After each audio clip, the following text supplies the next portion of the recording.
We are more than just a church. We are a family who deeply cares for each other, a family who puts Jesus at the center, a family who is united by God's perfect love. Together, we serve one purpose. Together, we do the vision. And together, we strive hard to reach our goal. We believe that life is better when shared, and that is why we do life together. Raining Light Family is composed of many groups full of life, where we experience life full of excitement and significance. We believe that together, we can do more, we can achieve more, and we can be more. We are here to transform this nation. We are unified to make a great impact. We exist to make a great difference, not just where we are, but in many places around the country, and even around the world. Our leaders, Pastor Lito Peren, our spiritual father, with his wife, Pastora Tess Peren, our spiritual mother, they are being used by the Lord to help other churches to be equipped and strengthened in doing Jesus' mission. We are on the same boat. We are working for the same goals. We are doing the same thing. We will continue to reign, and we will continue to shine the light of life. We are the reigning light.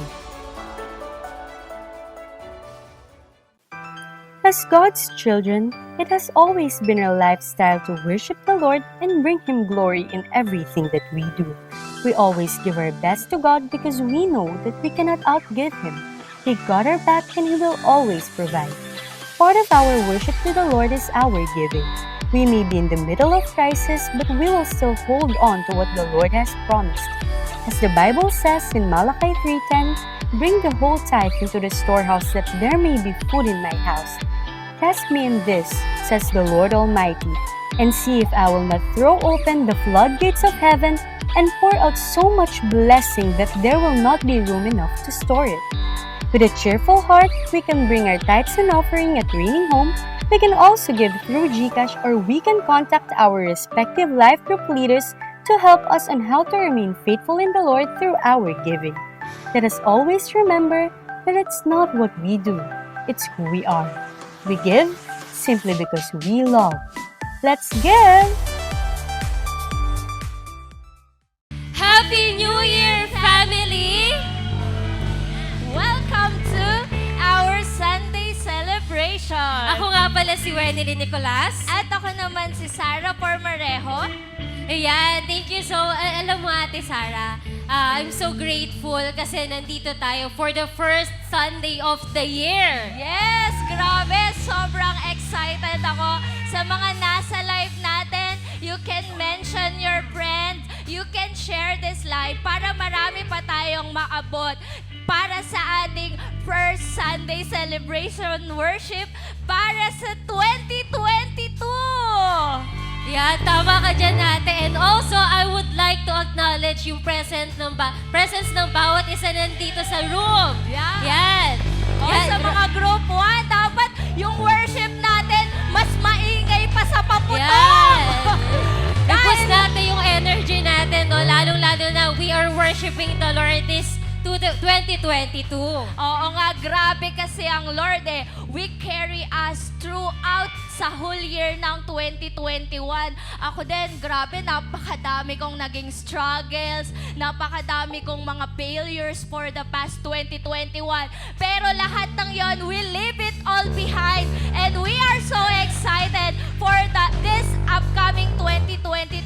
Sobrang favored ako na nakasama ako sa ating planning para sa year of multiplication and favor. Excited ba kayo?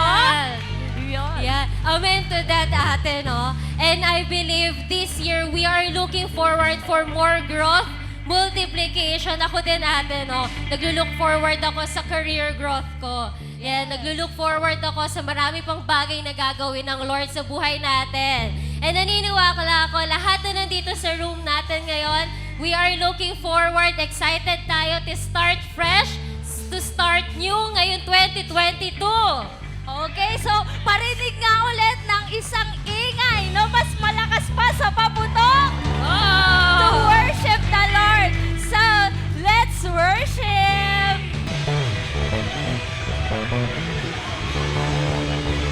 Amen, Lord. Thank you, God. Lord, thank you for sustaining us the whole year. Thank you, Lord, for blessing us. Thank you for the favor. Thank you for the love, Panginoon. Ang dami naming pinagpapasalamat sa'yo. Come on, church.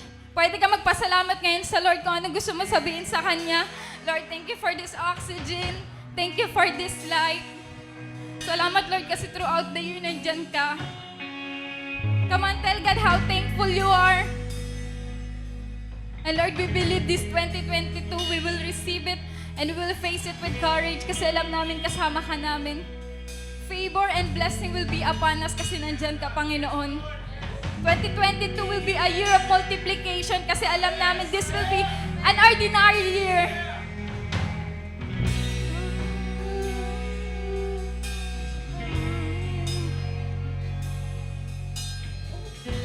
The Lord bless you and keep you. Make His face shine upon you and be gracious to you. The Lord turn His face toward you and give you peace.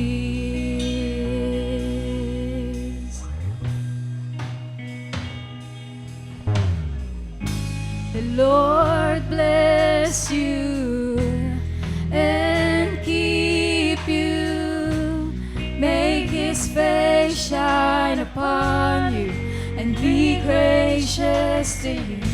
The Lord turn His face toward you and give you peace.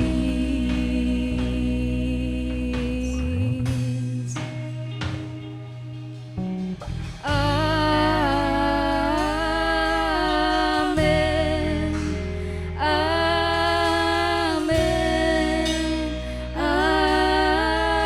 Amen.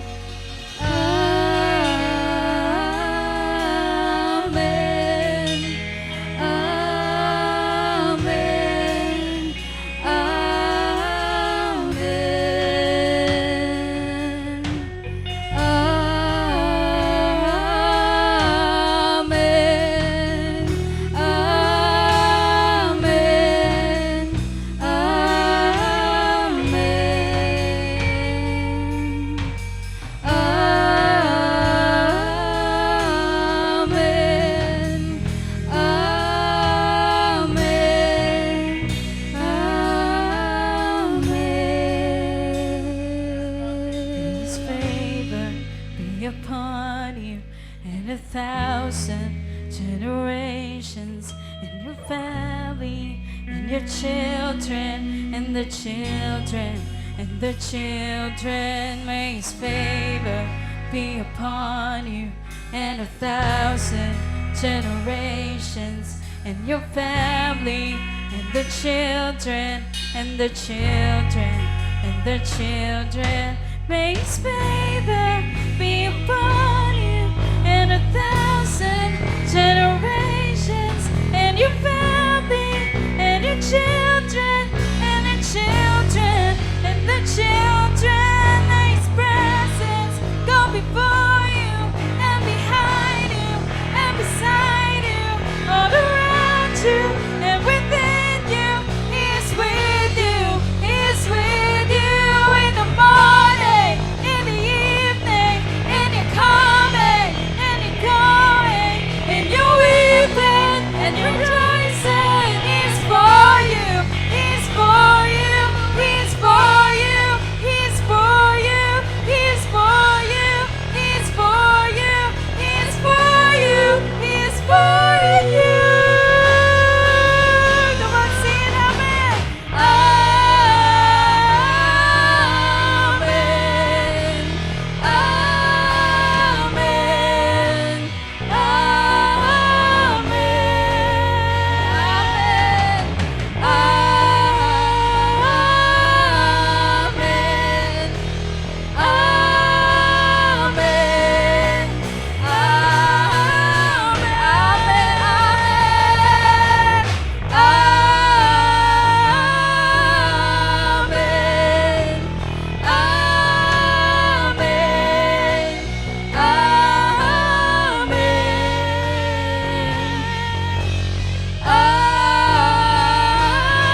inspiration in this song. Kasi sabi, hindi siya worship song daw. Kasi you're not singing for God. Parang you're singing for the people. May His favor be upon you.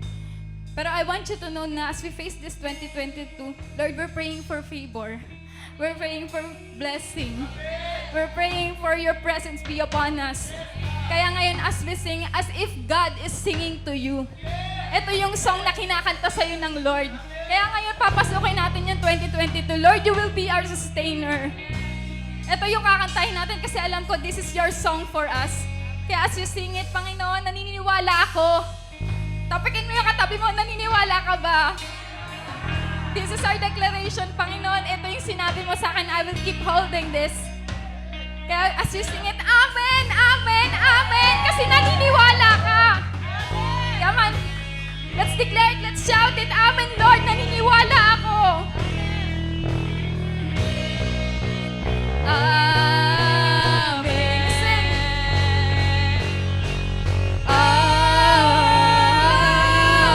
Amen. Amen.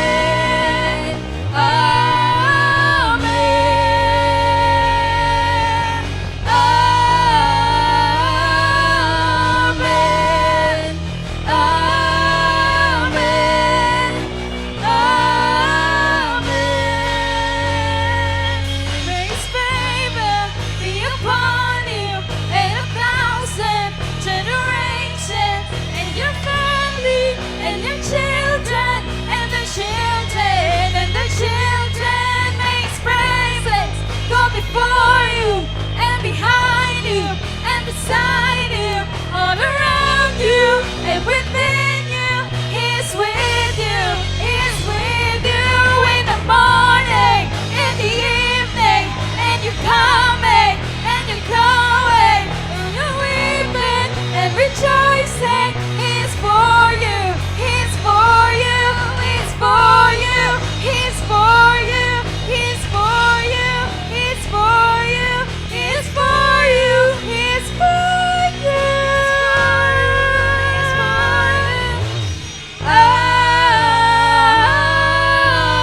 Amen. Amen. Amen. Amen. Amen.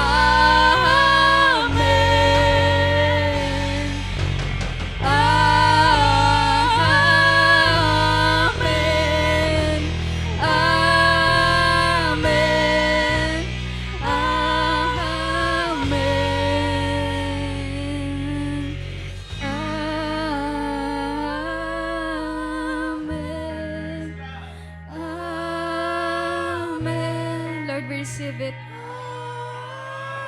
Amen. Amen. Amen.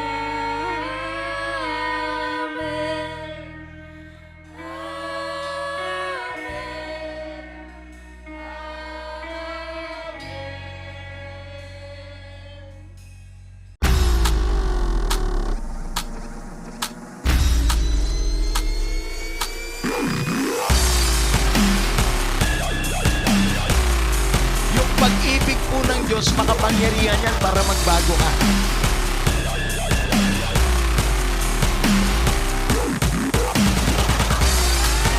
You need to do something, build something new for the We Lord. are not called by God to be saved.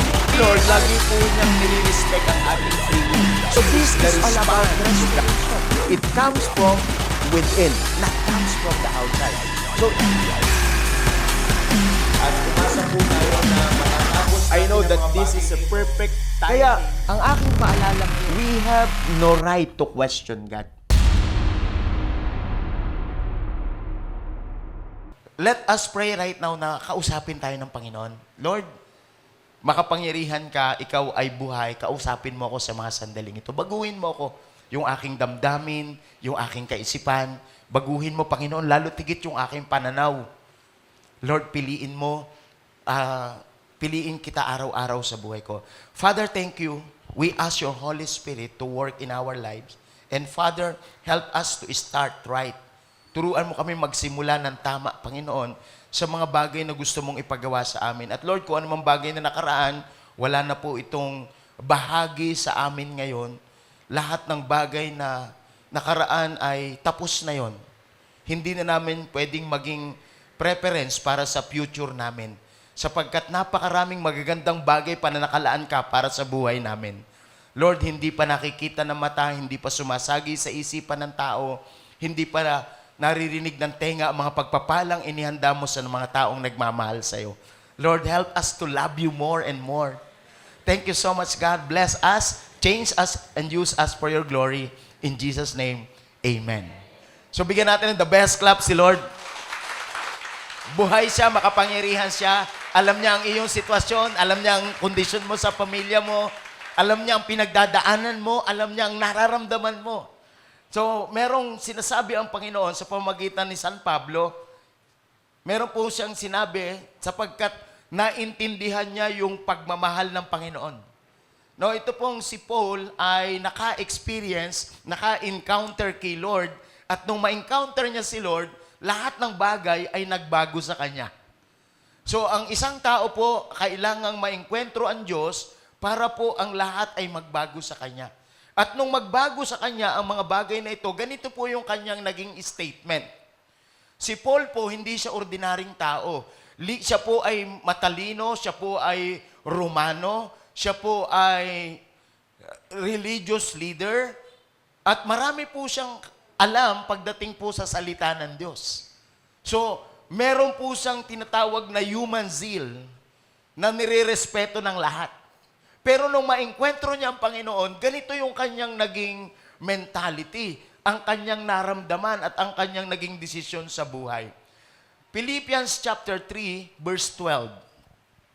Not that I have already obtained all this, or have already arrived at my goal, but I press on to take hold of that for which Christ Jesus took hold of me. So, hindi na ngayon buhay niya, kundi yung buhay na disenyo ng Diyos para sa kanya. Hindi sinabi niyang naabot ko na o narating ko na ang mga bagay. Pero, itong bagay na ito ay merong pagkaunawa sa akin, sabi niya, na merong gustong papangyarihin si Kristo sa buhay ko. Kaya, mga kasama, mga kaibigan, merong gustong gawin si Lord sa'yo. Sino po yung excited may gagawin sa'yo si Lord? So, tingnan niyo po yung kanyang reminder. Brothers and sisters, verse 13, I do not consider myself yet to have taken hold of it, but one thing I do, forgetting what is behind and straining toward what is ahead. I press on toward the goal to win the prize for which God has called me heavenward in Christ Jesus. Grabe po yung kanyang naging focus. Doon po sa pagkakilala niya sa Panginoon. Mga kasama, meron pong ipinagagawa ang Diyos sa atin at yun po yung dapat masimulan natin ng tama. So ano-ano mga bagay na ito? Paano tayo magsisimula ng tama? Are you excited? So, isa lang bagay na pinagagawa sa atin, no, ng Panginoon. We need to press on and pursue Christ-likeness. That is number one. We need to press on and pursue Christ-likeness. Ang model natin, walang iba kundi si Jesus. So, kaya tayo na andito, kaya tayo nag-gather dito because we want to become like Christ. Talagang yun yung ating model. Siya yung ating sinusundan.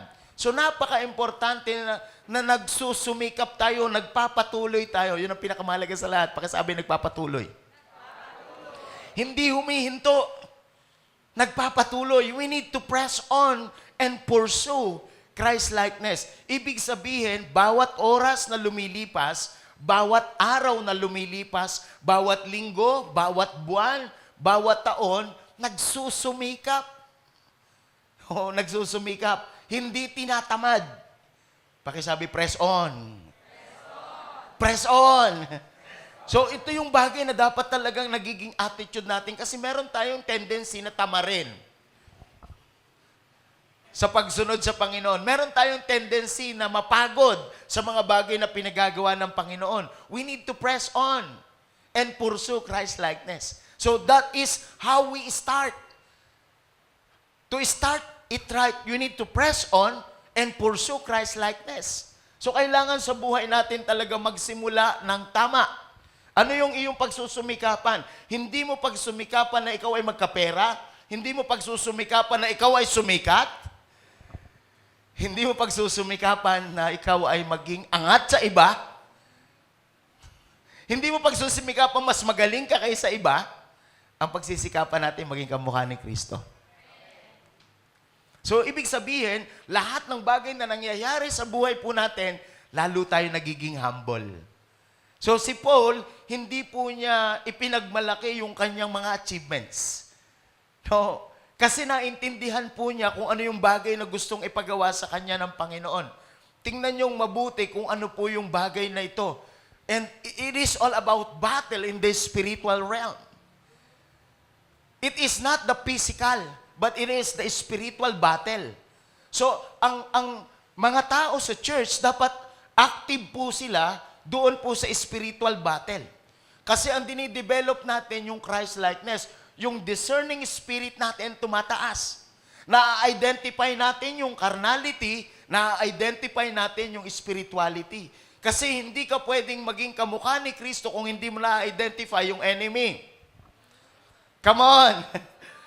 Sino po dito yung excited ka na lahat ng bagay nagsisimula sa spiritual realm?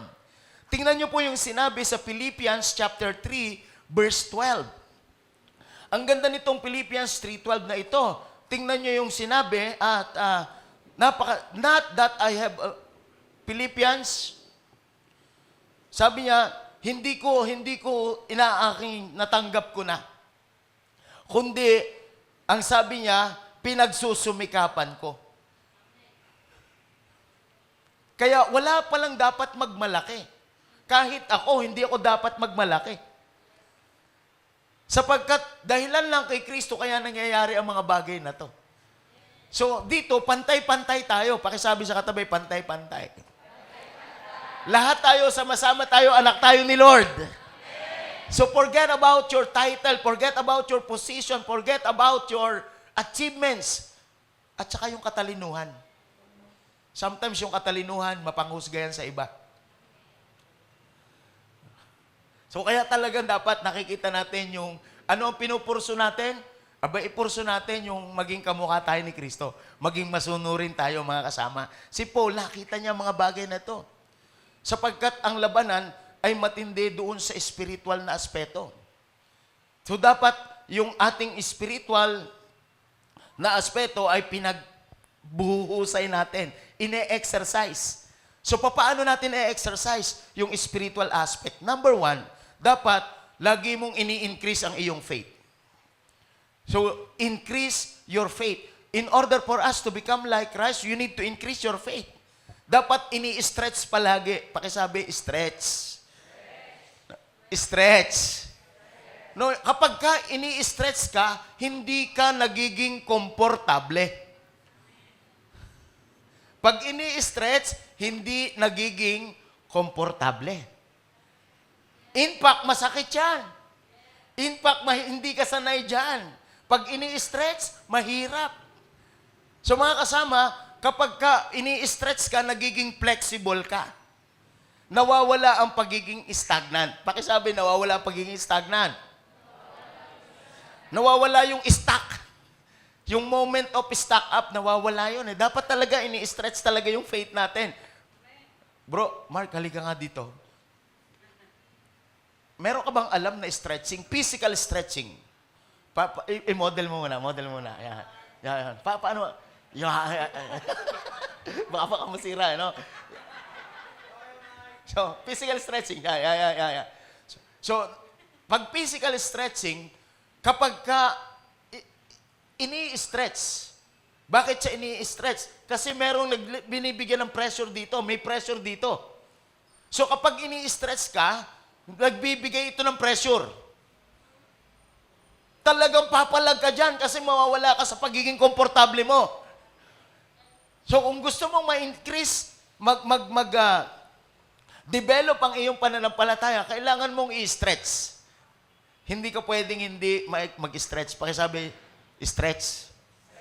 Ini-increase kasi yung capacity.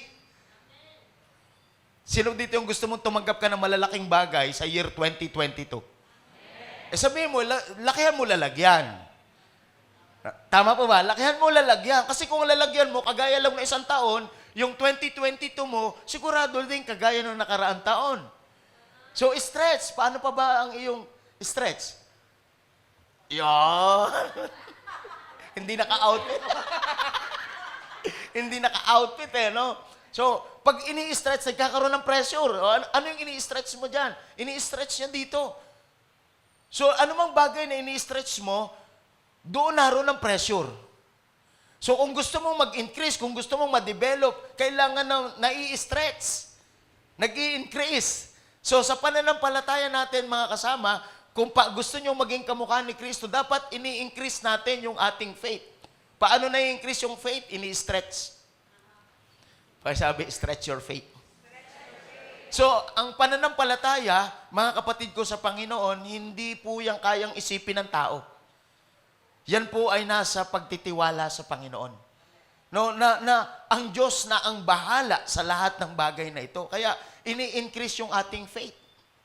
Kaya po itong January, meron po tayong first fruit. Ang first fruit, hindi lang po siya 10%. Ang first fruit po ay 100%. Pakisabi, stretch your faith. Pero hindi dyan pwedeng ang mga logical na tao. Pambayad ko sa bahay. Pambayad ko sa kuryente. Talagang i-stretch yan. May sasakit dyan. Bakit? Gusto mo mag-increase. Kaya lang, yung level ng pag-increase mo, yun ang level na marireceive mo. Ganyan po maging kamukha ni Kristo. Thank you, brother. Thank you, ha? Thank you. Salamat sa napakagandang pag-i-stretch. So, i-increase. Napakahalaga na nag-i-increase yung ating faith. At saka, tinetest yung obedience. Pakisabi sa katabi, tinetest yung obedience. Normally, mga kasama, tayong mga tao, malakas yung Adamic nature natin at yung pagsuway, sanay tayo sa pagsuway. Hindi tayo sanay sa pagsunod. Sino dito yung sanay na sanay ka sa pagsuway? Ako lang? No, salamat ng marami. No? Itetest yung ating obedience. Hindi lang i-increase yung iyong faith, itetest ang alin? Obedience. Tandaan niyo po, lagi ko pong sinasabi, ang obedience para sa iyo. It is for your own good. Pag binasa mo yung Romans 13, it is for your own good. So kaya talagang napakahalaga na natututunan natin ang mga bagay na ito. So we need to press on and pursue Christ-likeness. Paano i-increase natin yung ating faith? And then, paano siya i-increase? I-stretch natin. And then yung test of obedience. Napaka-importante yung test of obedience. Yung pagiging masunurin. Tandaan nyo mga kasama, tayong mga tao, limitado ang ating isip.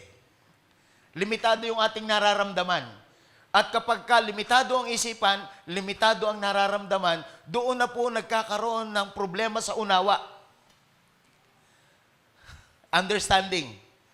Kaya nga po lagi kong paulit-ulit na sinasabi, if understanding is absent, trust is required. Kaya po sa pagpurso natin ng Christ-likeness, yung pagtitiwala talaga. Hindi po tayo dadalhin ng Panginoon sa ikapapahamak mo. Hindi ka dadalhin ng Panginoon sa ikaw ay mawawalan. Ang gusto ng Panginoon, sumasagana ka. So, test of obedience, mga kasama. Napaka-importante nito na mangyari po sa bawat isa sa atin. Na pag sinabi ni Lord, yes, Lord. No, pag sinabi ni Lord, yes, Lord. Tandaan nyo, mga kasama, ang mga anak ng Diyos masunurin talaga. At pag ikaw ay masunurin, after obedience, there is a blessing. After obedience, there is a blessing. Diyan po talaga ang matinding pagpapala. Diyan sa pagsunod. At yung mga bagay po na material na bagay, yung mga na-achieve natin sa buhay, mga kasama, temporary lang yon. At wag nating pababayaan yung obedience natin because of the things dito sa mundong ito, yung obedience natin maapektuhan. Yung obedience natin naapektuhan ng sitwasyon mo sa buhay. Yung obedience natin naapektuhan ng problema sa buhay. Yung obedience natin minsan naapektuhan ng katagumpayan sa buhay. So lagi niyong tatandaan ang pagiging masunurin, anumang kalagayan, susunod tayo sa Panginoon. Kasi kaya natin nagagawa yun kasi anak tayo. Bakit ka masunurin? Kasi anak ka ng Diyos. Kaya pakisabi sa sarili, susunod ako. Hindi para maging anak ng Diyos. Susunod ako kasi anak ako ng Diyos. Kaya sa sarili mo, ikaw, alam mo na yun sa sarili mo. Kapag ka nag-i-stir up, pagka merong nagsasuggest na evil idea, huwag mo sundin yan. Mahirap yan. Tandaan nyo mga kasama, tinetest dyan sa obedience, character. Character talaga. Kaya, paano magsisimula ng tama? Press on and pursue Christ-likeness. Yan talaga yung ating hahabulin. Pakisabi sa katabi, kamukha dapat tayo ni Kristo. Sino dito yung pagtapos natin itong 2022, kamukha tayo ni Kristo? Sapagkat yun ang nanaisin natin. Lahat ng bagay na ginagawa natin, gusto nating maging kamukha ni Kristo. So, anumang bagay sa buhay natin, yun lagi yung laman ng isip natin. Pangalawang bagay, we need to forget what is behind. Forget what is behind. Yun ang pangalawang bagay. Dapat kalimutan mo na yung mga bagay na nakalipas na. Yung mga panahon nung nakaraan. Alam niyo po ba, ang mga tao, hindi makamag-move on kasi merong nakaraan. Maraming mga tao nakikipagrelasyon kasi merong marka ng nakaraang pagkakamali, minsan nakaraang sakit, kaya yung relationship naaapektuhan. So forget what is behind. Ano mang nakalipas, kalimutan na. Pakisabi sa katabi, kalimutan yung nakalipas, ha? Hindi yung mga dialogue mong ganito, tandang-tanda ko siya. Malinaw na malinaw pa sa isipan ko. Imagine mo, may pinagagawa si Lord sa'yo, ang iyong iniisip yung nakaraan. Come on! Yung ginawa niya sa akin, yung sinabi niya sa akin, kaya hindi ako makapag-move on.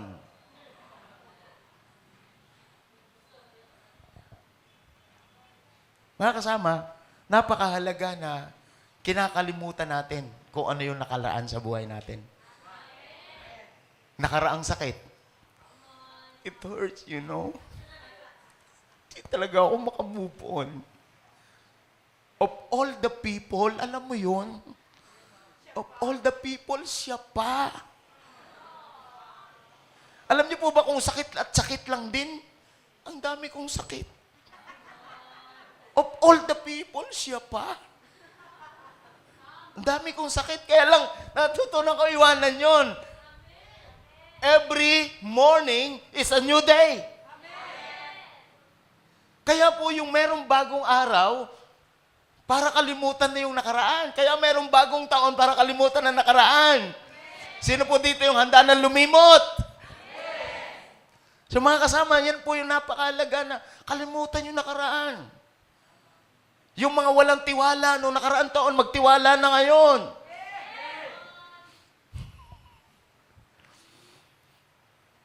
Tiwala. Alam mo, pag nagmamahal ka, may tiwala kayo. Oo, pakisabi, yung tiwala. Napakahalaga na may tiwala. Kung nasaktan ka, hindi na ang hulugang magdududa ka na.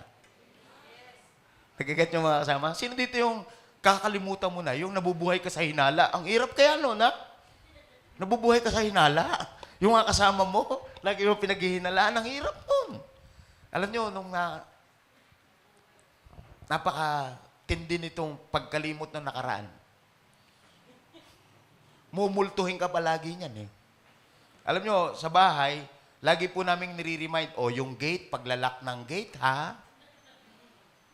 Tapos may group chat po kami sa bahay.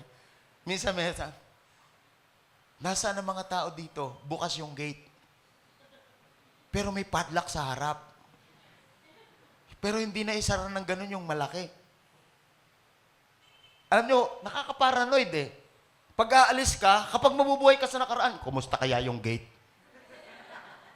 Nagigit nyo? Naiintindihan nyo? Imagine mo, nagme-mentoring ako, nagko-coaching ako, kung mabubuhay ako sa nakaraan. Naisara kaya nila yung gate? Ang ganda ng future, ang problema na nandun ako sa nakaraan. Kalimutan na nakaraan. Sample lang yun, gate pa lang yun, pwede ako maparanoid sa gate. Sabi mo sa katabi mo, ano yung ginawa sa'yo? Na hanggang ngayon, tanda mo. Gate pa lang yun, ha? Forget what is behind. Yung sakit, yung hirap. Alam niyo ba, yung maraming mga tao nabubuhay sa hirap, hindi mo lang alam kung paano ko nagsumikap. Itinaguyod ko. Yung mga ganon. Nung ka nahirap, ngayon ba naman ang isip mo, mahirap pa rin. Dapat ang isip mo ngayon, nagpapasalamat ka na. Bakit? Tapos na ang hirap sa'yo. Ang ginhawa mo na nga ng katawan mo, ang isip mo, naghihirap pa rin. Nagiget nyo mga kasama. Sino kakalimutan na nakaraan? Si Pablo, ang dami niyang kinalimutan. Kinalimutan niya yung kanyang pangalan, kinalimutan niya yung kanyang kasikatan, kinalimutan niya ang kanyang pagiging prestigious citizen ng Romans. Kinalimutan niya lahat yun. Masunod lang niya ang Panginoon. Anong ibig ko sabihin? Ano mang tagumpay sa buhay mo, kalimutan na rin natin yon. Kalimutan natin na nakaraang tagumpay kasi may mas malaking darating. Maraming nabubuhay dito kasi sa nakaraan eh. Yung nandito maliit, yung nandun malaki. Kaya mga kasama, ang dami natin talagang kakalimutan.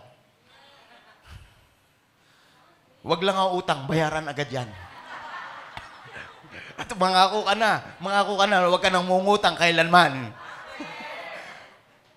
Mga kasama, bayaran ng utang. No? Bayaran ng utang, no? Para magsisimula tayo ng tama. Kalimutan na natin yon. Alam niyo ba, maraming mga tao na hindi nila matanggap yung magandang hinaharap kasi nabubuhay sila sa nakaraang tagumpay. Kaya Kuya Eddie, hindi na napakasakit. Di ba? Tapos na yung panahong napakasakit, Kuya Eddie. Ngayon, iba na eh. Napakasarap, Kuya Eddie. Iba eh. Ngayon, foreman ka. Pagdating ng time, may sarili kang construction firm. Bakit? May mas matindi pa sa hinaharap. So, huwag tayong magbubunyi masyado doon sa mga nakaraan. I-prepare natin sa mga bagay na darating. Kasi walang nagpapatuloy na laging nakalingon. So kung gusto mong makapag-focus sa future mo, kalimutan mo na to. Huwag nyo kakalimutan asawa nyo. Kakalimutan yan. Ang kalimutan mo yung ginawa niyang hindi maganda. Para sweet kayo ngayon 2022. Sabi mo, sweetheart, kalimutan na natin lahat yun. O kung katabi mo yung asawa mo, ha? Sweetheart, kalimutan na natin lahat yun. Walang perpektong tao, kaya walang perpektong relasyon. Yung pag-ibig ng Diyos na nanagana. Sino po yung masayang-masaya kakalimutan na natin kung ano yung nakaraan? Tandaan nyo po, lagi kayong mag-focus sa future. There is no future in the past. Kaya ang focus natin, future, hindi yung past. No, wala na pong magagawa doon sa nakaraan, pero meron ka pang magagawa sa hinaharap. Paghandaan mo yon, maging ready ka. Marami pang bagay na darating. So forget what is behind. And straining toward what is ahead. So ang pagpokusan mo, yung attention mo, yung future. Talagang titingnan mo yung focus mo na solid. Pakisabi, focus, solid. No?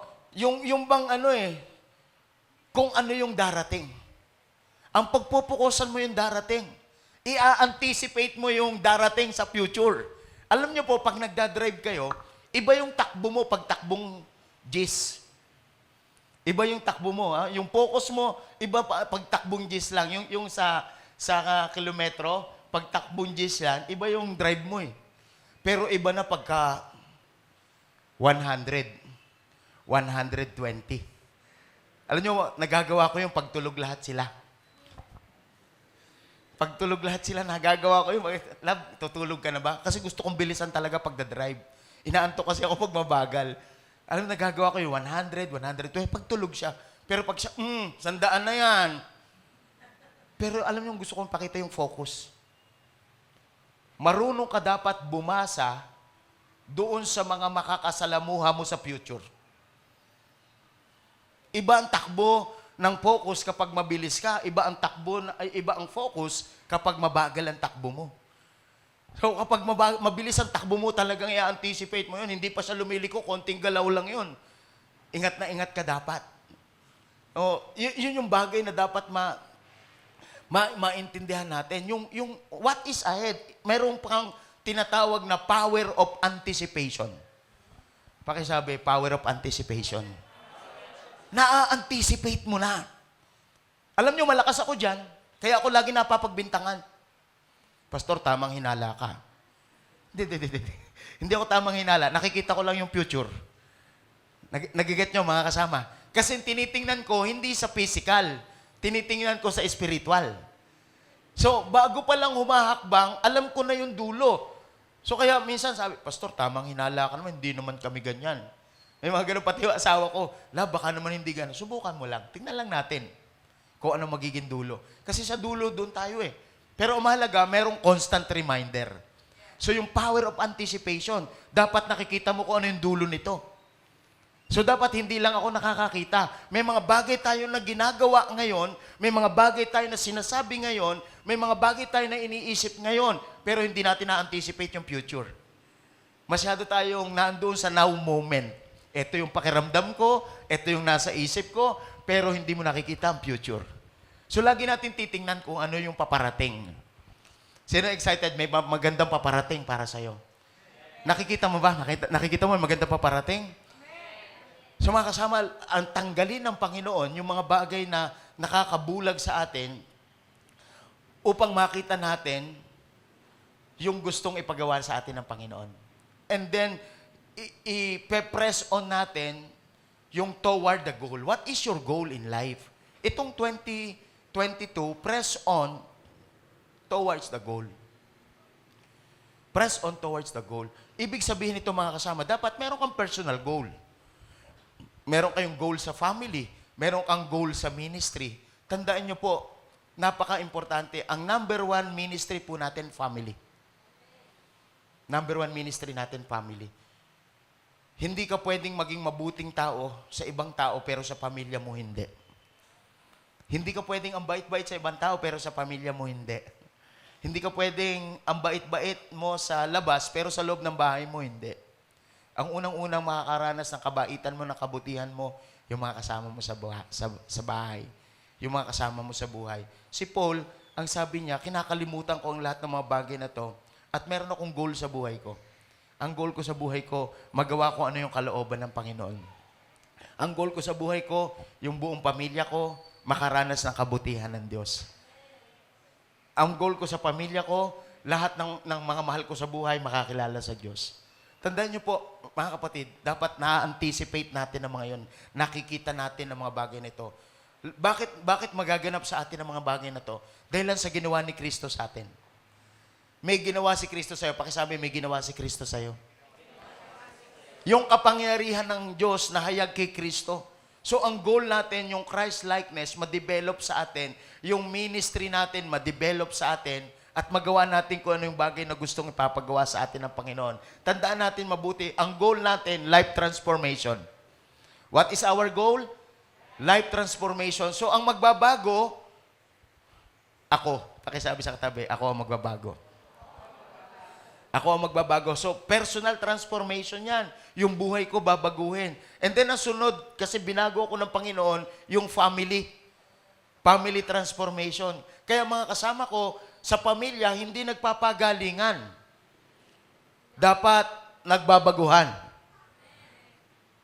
Bababa lagi tayo doon sa level na ano ba ang gusto ng Panginoon sa atin. Hindi yung alam ko, hindi yung karanasan ko, hindi yung kaya ko. Ano ba ang gusto ng Panginoon sa atin? So that is our goal. Family transformation. So binago ako ng Panginoon, kaya ang pamilya ko babaguhin din ng Panginoon. Pangalawa, hindi lang family transformation, nation transformation. Yung bansang Pilipinas, mababago dahilan sa atin. Yung impluensang maliit, palalakihin ng Panginoon yan. Imagine mo si Kuya Eddie, yung boss niya ngayon na napapangaralan niya. Nasisira na niya. Isa sa kwentuhan namin kanina, sabi niya, ay huwag mo namang sagot-sagutin ang nanay mo porke boss ka na, porke may pera ka na, may mga tauhan ka na, may nangyayari na sa negosyo mo. Huwag mo sagot-sagutin ang nanay mo. Alam mo, sagot daw ng nanay, Amen! Brother, ituloy mo nga yan. Maging bold and radical lang tayo na sabihin kung ano yung tama, panindigan yung tama. So, hindi tayo na andito lang para sa dito, yung a-attend ka every Sunday, hindi. Yung lifestyle natin, yung araw-araw ng buhay natin, dapat nakikita si Kristo sa atin. So, nagtatrabaho tayo, dapat nakikita si Kristo sa atin. Bakit? Pamilya eh. Sunod, yung bansa. Tingnan mo, pagkatapos ng pamilya ni Kuya Eddie, yung kanyang boss naman, kakausapin namin, pagpe-pray namin. Sabi ko kay Kuya Philip, samahan kami ni Kuya Philip, tsaka ni Kuya Boy, para merong backup. Di ba, Kuya Eddie, no? Para may backup. So, napakahalaga na ang buhay natin ginagamit ng Panginoon para sa bansang Pilipinas. Sabihin nyo nga po, para sa bansang Pilipinas. Kaya tayo ganito para sa bansang Pilipinas. At ang sunod doon, yung daigdig. Gusto natin na ang buong sandaigdigan maging makadiyos. Sino po yung masayang-masaya ka, nakabahagi ka nito? So that is our goal. Hindi ko yan goal. Goal yan ng Panginoon sa life natin. Goal yan ng Panginoon sa church natin. Kaya excited po ako, nakalimutan ko ano yung nakaraan. At magsimula ko ano yung mga bagay na tama. Kaya po mga kasama, kung meron kayong takot dahilan sa nakaraan, kalimutan natin yung takot. Yung mga traumas, when it comes to relationship, nagkaroon ng trust issues, yun po kasi mga problema, yung tiwala. No, kapag ka po nawala na yung tiwala, nasisira ang relasyon. Kapag nasisira ang relasyon, nagkakaroon po ng separation. No, sa spiritual realm, nangyayari po yan. Kaya dapat po talagang meron tayong matinding focus. Kaya pakisabi sa katabi, magbago na tayo. No, kaya when we start right, no, we must maintain it. No, when we start right, we need to maintain it and increase, develop it, and multiply until the end. So, pagka nag-start tayo ng tama, i-develop natin ito, i-increase natin ito, i-multiply natin ito hanggang dun sa dulo. So, mga kasama, ang sukatan ng lahat ng bagay, relasyon. Kaya nga sabi ko sa church, it is not membership, but relationship. Yung ginawa po ni Kristo sa atin, mga kasama, napakatindi po nun. I-demonstrate niya yung kanyang pag-ibig sa atin. Para lang bigyan tayo ng panibagong pag-asa. Hindi bagong taon ang binigay lang sa atin ng Panginoon. Bagong pagkakataon. Kaya lang, dapat makita mo yung bagong pagkakataon na yon na nasa sayo, na pwede nating gampanan. Si Kristo namatay siya sa krus ng Kalbaryo at ang krus na yon walang iba kundi kahoy na kung saan tinanggal yung sumpa sa buhay po natin. I-demonstrate yung pag-ibig. At yung cross na yon, iniwanan din po ng Panginoon yun. Ano yung gusto kong sabihin sa inyo, mga kapatid ko sa Panginoon? Ang Diyos, meron po siyang ipinakikita sa atin sa spiritual realm. Doon sa cross na yon, naandun ang pag-ibig, naandun ang kanyang kapangyarihan, at meron tayong gagawin. No, sa cross na yon, naandun ang kanyang pag-ibig, naandun ang kanyang kapangyarihan, at meron tayong gagawin. Ano yung kapangyarihan ng Panginoon? Ang kapangyarihan ng Panginoon, si Jesus, namatay siya, pero muling nabuhay. At kung tayo ay kay Kristo, meron tayong gagawin. Pakisabi sa katabi, meron tayong gagawin. Start it right. Start it right. Meron po tayo, nawa po mangusap sa atin ito. Ay, gusto ko po kayong dalhin doon po sa Exodus chapter 4.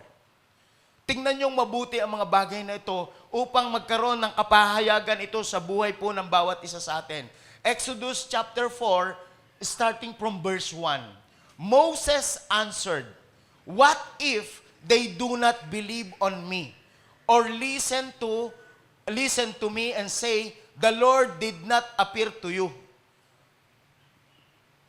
Sabi niya, paano pag hindi sila naniwala sa akin? Mga kasama, may gagawin ka. Pakisabi, may gagawin ka. Maaaring ang tanong mo, paano kung hindi sila maniwala sa akin? Paano kung sabihin nilang hindi nagpakita sa akin ng Panginoon? Alam niyo, maraming tanong sa ating buhay. Tama po ba? Tandaan niyo, may ginawa sa'yo si Lord. Amen? Sa pamagitan ni Kristo, may ginawa sa'yo si Lord. And then verse 2, tingnan niyo po. Then the Lord said to him, "What is that in your hands? In your hand?" A staff, he replied. So meron siyang tungkod. Pakisabi, meron siyang tungkod. At ang tungkod hindi yari sa bronze. Ang tungkod hindi yari sa gold. Ang tungkod hindi yari sa metal. Ang tungkod yari sa kahoy. Saan yari ang tungkod? Kahoy. Sabi niya, ano yung nasa iyong kamay? Merong tinatawag na Moses staff. Sabi ni Moses, ano yung nasa iyong kamay? Tungkod. Mga kapatid ko, hindi ka aasahan ng Diyos ng mga bagay na wala ka. Pero yung mga bagay na meron ka, yun lang ang gagamitin ng Panginoon. No? At ang ganda, sabi niya, tungkod. Meron ako tungkod. Tingnan niyo yung verse 3. The Lord said, throw it on the ground. Inihagis yung tungkod. And Moses threw it on the ground and it became a snake. And he ran from it. Meron ka bang ano dyan? Pansample, brother. Meron ka bang parang pwedeng tungkod dyan? Kahit yung iyong map, dulo ng map. Gusto ko lang pong i-demonstrate ito sa inyo. Before, meron pong Moses staff. Pero sabi ng Panginoon, ihagis mo. Yun. Para naman akong major.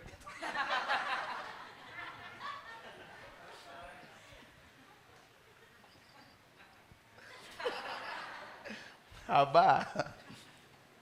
Si Moses, meron siya tungkod. Sabi niya, Moses, ano yung meron ka? Kasi ang Diyos, hindi naman yan hahanapan ng wala ka eh. Hindi ka naman niya hahanapan ng mga bagay na hindi mo kaya eh. Kaya sabi sa katabi, yan si Lord. Magpagamit ka lang. Sino excited dito? Mag-i-start tayo ng tama. Kaya lang dapat may makita ka kasi pag wala ka nakita, ang hirap pagsimula. Ang daling maging stuck kapag wala kang nakikita, pero dapat may makita ka para makapagsimula ka ng tama. Si Moses, ayaw niya sumunod sa Panginoon, ang dami niyang excuse. Sabi ng Panginoon, Moses, ano yung meron ka? Sabi niya, tungkod. Sabi ng Panginoon sa kanya, then the Lord said, throw it on the ground. Inihagis.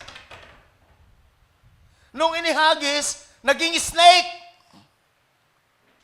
Pero, nung makita niyo yung snake na yon, tumakbo siya.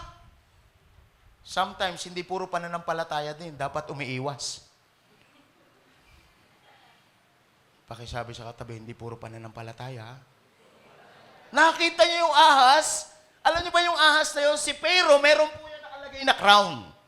Yung nakaganon na ahas, same na ahas, na lumabas doon sa tungkod na inihagis ni Moses. Na-recognize niya sa spiritual realm yung power, yung authority ng Pharaoh. The same snake. Shhh! Hindi naman yun si Pharaoh, hindi maglalagay ng bulati yun. Imagine mo, Pharaoh ka, bulati nakalagay sa ganon. Pinakamabandag na ahas sa Egypt. Tingnan mo yung katabi mo, pinakamakandag yan, ha? Hindi maglalagay si Pharaoh ng bulate. At ako ang pinakamakapangyarihang hari, hindi siya maglalagay ng bulate. Nung makita ito ni Moses, ahas, tumakbo siya. Papalayo, hindi siya snake, hindi siya gumanon. Basta tumakbo siya, kasi baka matuka siya. I hope God is speaking to you right now. May sinasabi sa'yo si Lord, meron kang gagawin, may kapangyarihan ang buhay mo, sa pamamagitan ng Panginoon. Umiwas siya, sabi na sa kanya ng Panginoon, ihagis mo, naging ahas. Mga kasama, hindi si Moses ang gumawa ng ahas, si Lord. At yung ahas na yun, na-recognize ni Moses na same poisonous snake na nandun sa crown ni Pharaoh. Tumakbo siya. Bakit? Ahas eh. Ahas, tumakbo siya. Yung iba kasi, cockroach lang, tumatakbo na. Ah! cockroach. Pero ito, pinakamakamad na ahas to. At ang pinakamaganda dito, tingnan niyo po yung sumunod na verse. Then the Lord said to him, eto mga kasama, sometimes tumatakbo tayo eh. Pero dapat marunong tayong makinig sa boses ng Diyos kahit na tumatakbo ka. Pakisabi sa katabi, matagal ka na ba tumatakbo? Baka hindi mo narinig ko ano sinasabi ni Lord. Kaya kung wala kang nakikita, hindi ka pwedeng magsimula. Kaya ang pagsisimula nating tama, dapat may nakikita tayo. Sabi ng Panginoon, reach out your hand and take it by the tail. Huwag doon sa nakakatakot. Damputin mo sa buntot. Alam ng Lord yung nararamdaman ni Moses. Tama po ba mga kasama? Natatakot siya. Kaya lang to si Moses, dahil sa may sinabi sa kanya ang Panginoon, sabi, take it by the tail. Hindi sinabi ni Moses, sinabi mo, basta dadamputin ko, ha? Hindi niya dinamput sa ulo. Anong gusto ko sabihin sa inyo? Dapat bawat hakbang natin, bawat gagawin natin, may sinabi si Lord. Huwag kang basta dampot ng dampot. Pagkasabi sa kata, huwag kang dampot ng dampot. Dinampot sa buntot. At pagdampot sa buntot, tingnan nyo kung ano nangyari. Then the Lord said, take it and reach it out your hand and take it by the tail. So Moses reached out and took hold of the snake, and it turned back into a staff in his hand. Hindi na siya Moses staff. Ito ngayon, na itinapon niya, ibinalik ng Diyos sa kanya, it is not Moses staff anymore. It is the Lord's staff. It is the Lord's staff. Na sa panahon na kailangan, itong tungkod na ito ay magagamit mo sa iyong kaligtasan. Kaya, dumating ang pagkakataon, yung mga mahuhusay ng bansang Ehipto, yung kanilang mga manggagaway, yung kanilang mga manggagancho, yung mga salamangkero, inihagis ang kanilang tungkod at naging ahas. Alam niyo ba, dumating po yung pagkakataon, inihagis ni Moses yung kanyang tungkod at naging ahas, kinain ang lahat ng ahas na naging tungkod ng Panginoon. Mga kasama, kung wala kang nakikita, wala kang magagawa. At kung hindi ka marunong sumunod, kahit may makita ka, at di ka marunong sumunod, walang mangyayari sa'yo. Mga kasama, nakalabas sila doon sa bansang Ehipto. At ngayon, nandun sila ngayon sa may Red Sea. Ang mga tao nagrereklamo, Moses, wala bang libingan sa Ehipto para mamatay kami dito sa ilang? Takot na takot sila. Nagre-rebelde ang mga tao, pero sabi ni Moses, nag-pray siya, Lord, eto na naman sila. Ang mga reklamador, ang mga pasaway, Lord, anong gagawin ko? Sabi ni Lord, ano yung nasa kamay mo? Taas mo tungkod mo. Alam niyo, tinaas ni Moses yung tungkod, yung Red Sea po nahati. Dahil lang sa kapangyarihan ng tungkod ng Panginoon na nasa kamay ni Moses, nahati ang dagat. Mga kasama, gusto kong unawain ninyo, maaaring wala kang tungkod ngayon. Pero mas makapangyarihan ang krus ni Jesus kaysa tungkod ni Moses. Mga kapatid, mga kaibigan, si Moses nagpagamit sa Panginoon. Nagpagamit sa Panginoon kasi may nakita siya. Dati siyang nagpapastol ng tupa ng biyanan niya.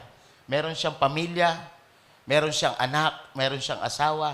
Alam niyo itong si Moses, meron siyang inaatinan na kanyang business, sa family business niya. Pero nung tinawag siya ng Panginoon, sumunod siya sa kanya.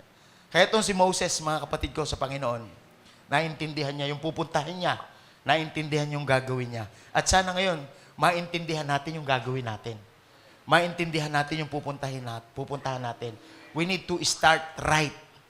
Yung kapangyarihan ng Diyos dapat nasa sa atin. Kaya yung gagawin ng Panginoon sa buhay mo, sa pamilya mo, amazing. Amazing. Kaya lang dapat maintindihan natin yung krus ng kanyang pag-ibig at krus ng kanyang kapangyarihan. Matuto nating isuko lahat. Lord, gusto kong magsimula ng tamang simula. Maaaring marami tayong New Year's resolution. No, may mga New Year resolution tayo. Tandaan natin, hindi natin yan kaya na tayo lang mag-isa. Pwede tayong magsimula, sasamahan tayo ng Panginoon at magtatagumpay ka. Ang aking paalala sa bawat isa sa atin, lagi nating tingnan kung anong ginawang kapangyarihan ng Diyos sa buhay natin. At ang kapangyarihan ng Diyos, wala na po sa tungkod.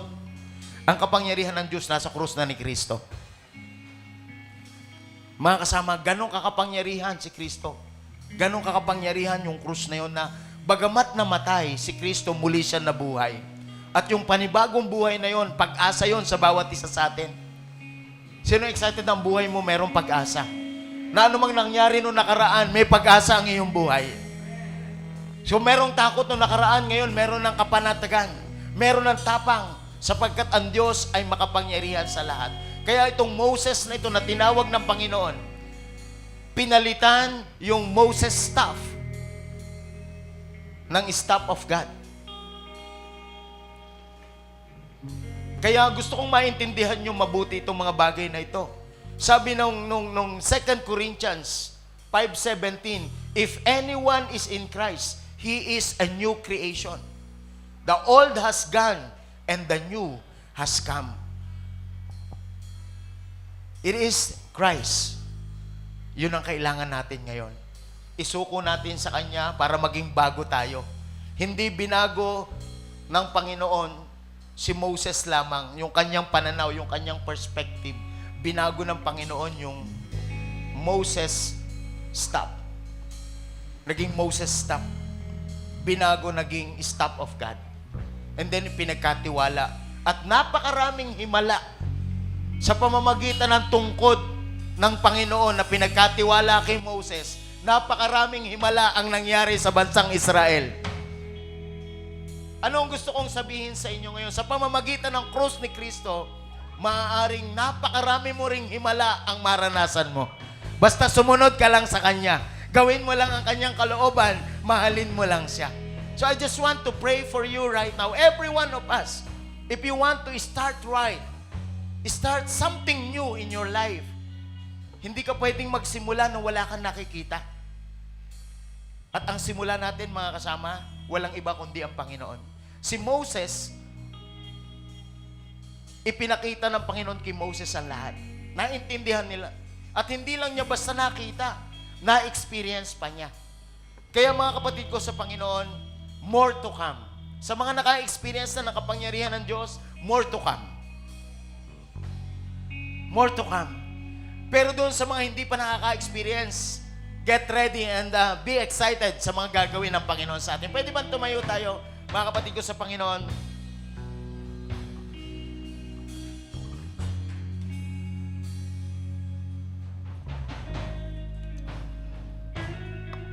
May pangako ang Panginoon, may salita ang Panginoon. Ang kailangan lang natin, paniwalaan.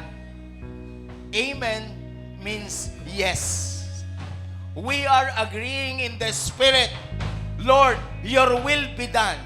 Your word, Lord, will accomplish, will establish into my life. Yun po yung magandang mentality natin, ang kaisipan natin. Lord, kung ano yung sinabi mo, mangyayari sa akin. Yung pangako mo, makakamtan ko. Kaya Lord, lahat ng ito ay say Amen. I agree in the Spirit. I agree in the Spirit, Lord, napakaraming pangako ka sa buhay ko. Lord, pwede ako magsimula uli. Lord, gusto kong maranasan yung himala na galing sa'yo. Doon sa krus na ginawa ng iyong anak na si Jesus. Sa punong kahoy na kung saan tinanggal ang lahat ng sumpa ng kahirapan, sumpa ng karamdaman, sumpa ng kaguluhan, sumpa ng kamatayan. Tinanggal lahat yun ng krus ni Jesus. Yes, God. His favor. Amen. Amen. Amen.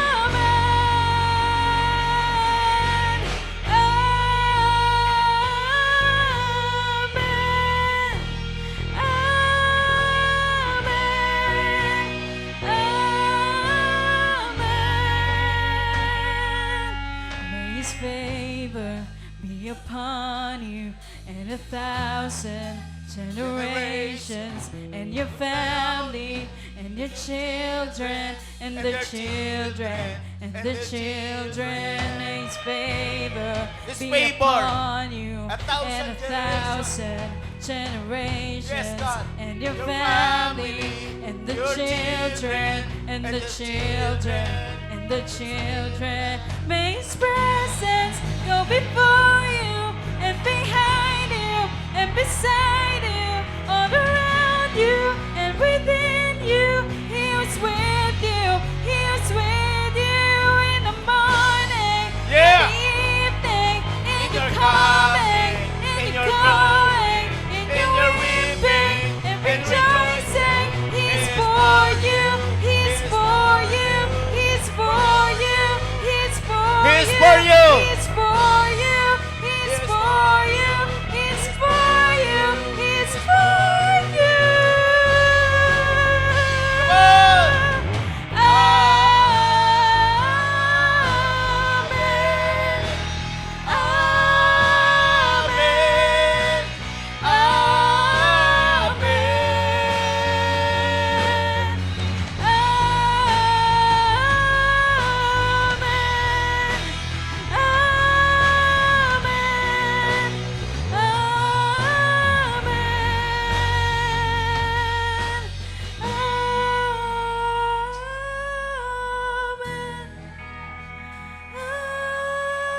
Amen.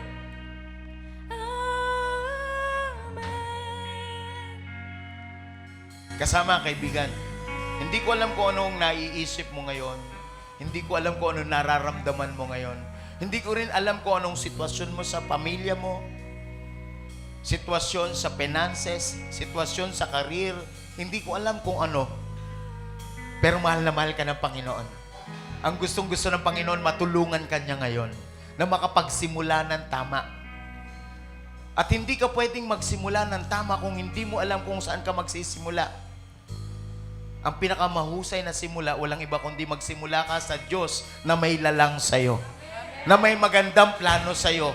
Makipagrelasyon tayo sa Kanya, yung kayabangan, yung personal na kagalingan, yung pride, yun yung minsan nagiging problema. At saka yung pagiging makasarili, at saka yung kasalanang nagagawa natin. But I tell you, God loves you so much. Kaya merong kapaskuhan para bigyan kanya ng regalo ng kapatawaran.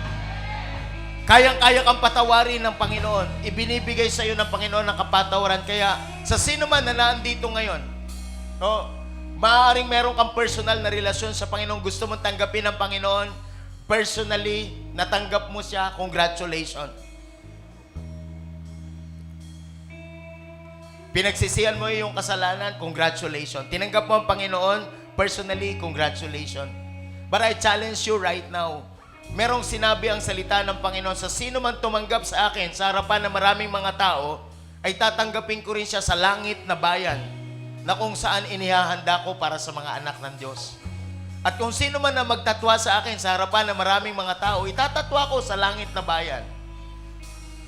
Kaya mga kasama, I just want to give you a chance, a privilege, na sino man po na gustong tumanggap sa Panginoon ngayon, publicly. So, hindi lang po personally, kundi publicly, hindi mo kinakaya ang Panginoon. Alam mo may nagawa kang mali, alam mo may kasalanan, tayo na nagawa, kasinungalingan, pero alam natin na papatawarin tayo ng Panginoon. So, ngayong mga oras na ito, I encourage you to raise up your hands. Sino po yung gustong tumanggap sa Panginoon? Lord, gusto ko ng kapatawaran. Gusto ko ng kapatawaran. Kung gusto mo ng kapatawaran, just raise up your hands. Raise up your hands. Raise up your hands. Raise up your hands. Raise up your hands. Raise up your hands. Thank you so much, God. Lord, gusto po naming magsimula ng bago.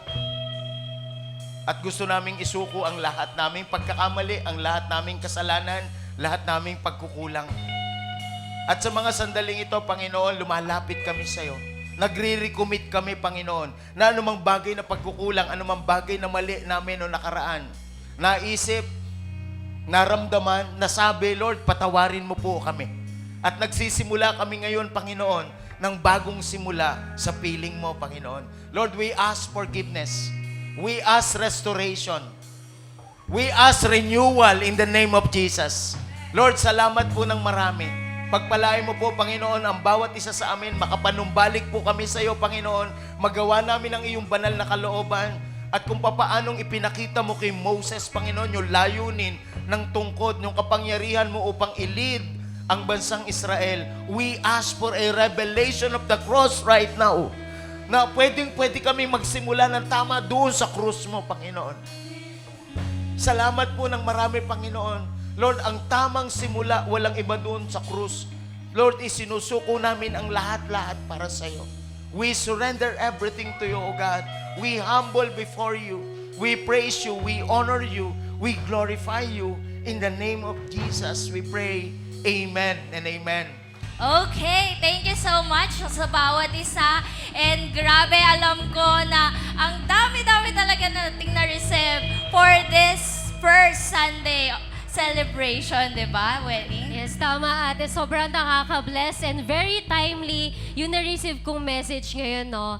And sa dami noon, ito yung pinaka-tumatak sa akin. Sabi nga ni Pastor, once na nag-look back ka sa past natin, sa ating 2021, no, we cannot move forward. Tama ba? And kapag nag-focus tayo sa future natin, yung bawat step na iti-take natin, alam mo yung tama. Diba? And also, ang ganda din kasi we can always start right with the Lord because God is the God of new beginnings. Amen po? Pwedeng magbago. Okay, so ako din, grabe yung takeaways ko ngayon. Sabi nga kanina, hindi ka sumusunod para maging anak ng Lord. Sumusunod ka kasi anak ka ng Lord, di ba? Grabe yun. So, you can also comment your takeaways and you can also post it in your social media account with the hashtag RLI Sunday Celebration 2022. Ayan, and that's it for today. Thank you so much po sa lahat na nanood sa ating live stream. Yes, maraming salamat. Keep safe, family. Thank you and God bless you. See you on Sunday. Bye. See you on Sunday. And that's it for our Sunday celebration. We hope that you get empowered and strengthened by God's Word. We hope that you learned a lot. If you enjoyed watching this video, then hit the like and share button to spread hope and encouragement online. Follow us on our Facebook page and other social media accounts. Also subscribe and hit the notification bell on our YouTube channel to stay updated. We'd love to hear from you and to connect with you so we can pray for you. Feel free to message us and send us your prayer request and the topic that you want to talk about. See you again next Sunday. Make sure to invite your family and friends. Worshipping the Lord will always be our lifestyle. We may be apart in distance, but we are one in advancing God's kingdom.